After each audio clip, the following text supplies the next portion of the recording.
கிண்டி அண்ணா பல்கலைக்கழக மாணவிக்கு நடந்த அவலத்திற்காக நாடே அவருக்கு ஆதரவாகவும் உறுதுணையாகவும் நிற்கும் நிலையில் சென்னை மாநகராட்சியின் 184வது வார்டு உறுப்பினரும் 14ஆம் மண்டல குழு தலைவருமான SV ரவிச்சந்திரன் பாதிக்கப்பட்ட மாணவியையும் அதற்காக போராடிய நமது தலைவர் திரு அண்ணாமலை அவர்களையும் மாநகராட்சி கூட்டத்திலேயே மிகவும் தரம் தாழ்ந்து விமர்சித்த காட்சிகள் தான் இவை.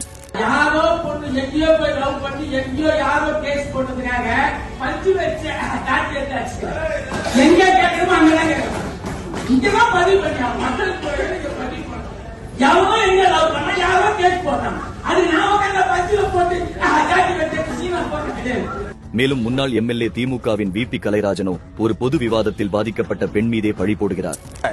அந்த பெண் அந்த காதலித்த அந்த ஒருவன் அந்த பெண்களுடைய தப்ப சொல்றேன், யாரை சூஸ் பண்ணணுமோ கரெக்டா சூஸ் பண்ணணும். இவன் அந்த பொண்ணை அவன்கிட்ட காப்பாற்ற முடியாம தப்பிச்சு ஓடுறான் உயிரை காப்பாத்திக்கிறதுக்கு. அவனை நம்பி இருந்த பொண்ணு இன்னைக்கு சீரழிக்கப்பட்டிருக்கா. ஆக அந்த பொண்ணு செய்த தவறு அது. ஆக இப்படிப்பட்ட தவறுகளை எல்லாம் இந்த பெண்கள் செய்யக்கூடாது. தங்கள் குறைகளை சுட்டிக்காட்டுபவர்களை தரம் தாழ்ந்து விமர்சித்து முடக்க நினைப்பது திமுகவின் மரபணுவிலேயே உள்ளது என்பது மீண்டும் மீண்டும் நிரூபணமாகிறது.